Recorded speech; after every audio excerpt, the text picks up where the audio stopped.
The Penkooth Ghost, written and narrated by Ian Darlington. Copyright 2019 to 2020. This story is based on actual events. Maybe. Names of people and places have been changed for privacy.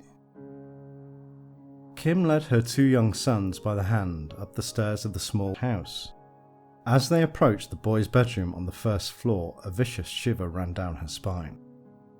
Entering the brightly decorated bedroom, Kim barely looked at the circus-themed wallpaper and framed pictures of clowns on the walls, a misguided attempt by her husband to create a fun atmosphere, not realising that clowns are the scariest monsters of all. Once the bedtime story had been read, the boys were both drifting off to dreamland. She made her way back downstairs to join her husband, sat watching a movie in the lounge, shivering once again as she walked along the landing. "Those two settled down for the night without any problem?" asked Adam as she plonked herself down on the sofa next to him. "Yup, no drama tonight for a change," she replied. "Nice. You want me to restart the movie?" he asked. "No, I've seen it before and I've not missed much," replied Kim. Adam looked at her, his eyebrows raised. Just as Kim opened her mouth to ask what his look was for, she was interrupted by the sound of the boys crying, coming from the baby monitor. "Oh great," said Adam. "Want me to go?"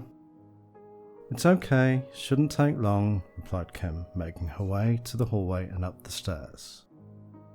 As she reached the top of the stairs, she stopped dead, frozen in shock and fear. There was a man standing outside the boys' bedroom. She tried to scream, but all she could manage was a weak and raspy hiss. As her knees gave way and she fainted to a heap on the floor, she was vaguely aware that the man had vanished. The last thing she saw was the man's long coat flutter slightly, and the trilby hat he was wearing tilt forwards to cover his eyes. Kim woke to find herself lying on her king-size bed, with Adam sat in a chair next to it, engrossed in his iPhone. Taking a moment to become fully conscious, she suddenly leapt off the mattress and ran from the room. "The boys!" she shouted. She burst through their bedroom door and couldn't see them anywhere in the room. Then in the gloom of the nightlight she could just about make out two lumps in the middle of each bed. They had both buried themselves deep under the covers, as they liked to do. "Oh, thank God," she gasped. For a few days life pottered along in its usual uneventful way. There was school, swimming, and judo lessons, not to mention the school trip to the Isle of Man. A rare chance for Kim and Adam to spend time with their friends. On Friday, their friends Sue and Ben came over for a Chinese takeaway. The evening went by with laughter and good food, Adam and Ben talking shop. They worked together in the same office. Kim and Sue talking about how well each of their children were doing in school and at their various sporting endeavours. At about 11 p.m, the meal was done and things had settled down to a quiet and cosy chat in the lounge, music playing in the background. Sue stood up from the corner sofa and Ben stood as well, taking her hands as if to dance with her.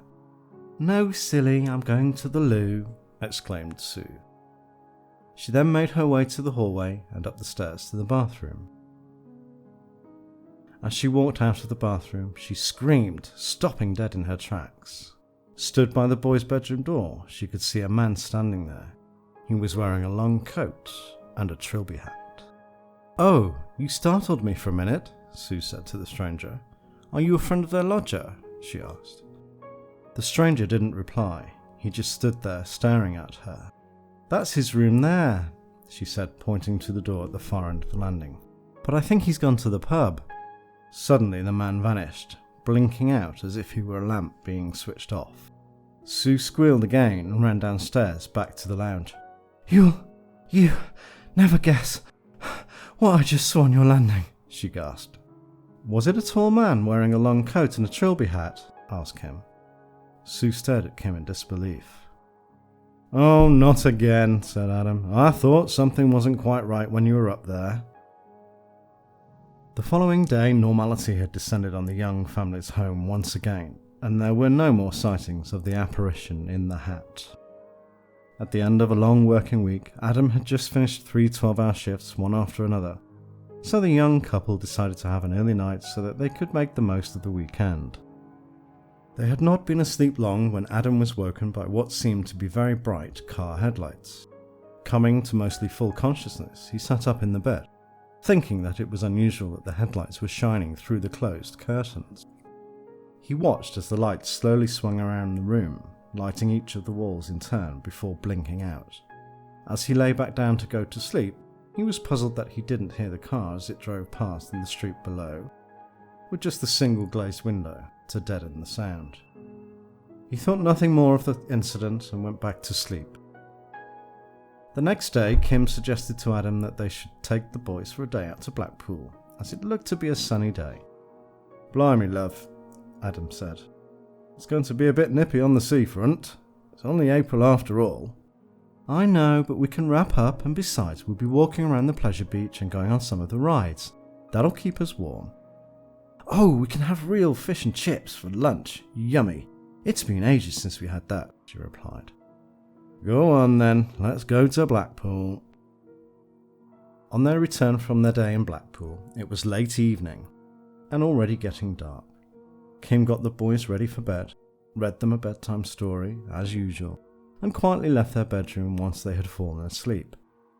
She joined Adam in the lounge to watch a movie, and just before midnight they made their way to bed. As they were getting ready for the night, Adam remembered the strange silent car and the headlights shining in the room the previous evening. "Hey, did you happen to be woken up last night by those really bright car headlights?" he asked Kim. "No, love. What time was that?" she replied. "Dunno. Sometime in the early hours. It was a bit weird.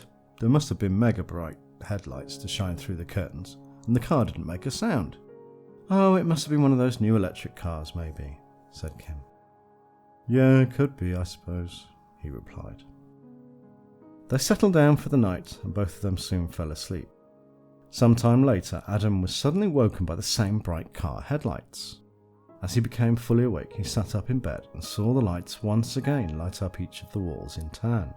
Then, as the lights were in the centre of the room, they seemed to coalesce, becoming one light floating in the middle of the bedroom. As he watched in disbelief, the light started to change shape, stretching out to the floor, then widening, doubling in size. Soon, Adam thought he could see the shape of a person forming. There seemed to be legs, then arms, then a head. In a few moments, there was the fully formed figure of a man standing in the middle of the room. He was wearing a long coat and a trilby hat. "Kim!" exclaimed Adam in a whisper, fighting to breathe. Suddenly the man winked out of existence. Adam remained sat up in bed, frozen in shock. Minutes passed, and then suddenly he leapt out of bed and ran around the room, switching on all the lights. At the commotion, Kim was soon woken up as well. She sat up, looking around the room with a puzzled expression on her face. "What on earth is going on?" she asked. "Did you see him?" Adam asked. "See who?" she inquired. "The man! There was a man!" Adam stuttered. "A man? What do you mean, a man?" she asked. "Here in the room?" "Yeah, he was stood right here," Adam said, pointing to the spot he was now standing in. "You must have been dreaming, love. Switch the lights off and come back to bed," she said. "Come back to bed? You must be joking. I doubt if I'll ever sleep again," he exclaimed. "Well, go and make a cuppa and turn off the lights so I can get back to sleep, please," she said, lying back down and pulling the covers up around her. "Okay, sorry, love." Adam walked out of the bedroom, turning out the lights as he went, and picking up his cigarettes from the bedside table as he passed. He didn't go to the kitchen to make a cup of tea, but went into the bathroom, thinking it was the room with the brightest lights in the house. He opened the window and lit a cigarette, taking 3 attempts to connect the flame to the end and having to hold the lighter with both hands to keep it steady. A little while later, Adam had calmed down and returned to the bedroom, carefully climbing into the bed so as not to wake Kim, who was sleeping soundly. He lay awake for some time before eventually drifting off to sleep.